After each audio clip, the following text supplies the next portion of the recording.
పూలతో మన్నే నాపై పోస్తూ ఉన్నారే, తలువాలు ఒడి బియ్యాలు నువ్వోసుకోవే. ఈ మన్ను పరుపులనే పడుకుంటున్నానే, ఆ పూల పరుపులను హాయిగా నిదరోవే. పైసా పైసా అన్నాడు గదనే నిన్ను గన్న నాన్న, ఆఖరికి కురిసేది ఆటన సిక్కల ఆనా. పరువు పరువు అంటూ తీస్తిరి గదనే పరుగు, పానం పోయినంక మోగేదే డప్పుల దరువు.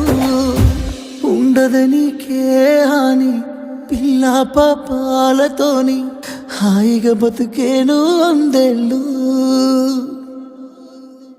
నువ్వు పూలు అల్లుకొని పోతున్నవే అత్తగారింటికి, నే పువ్వులు జల్లు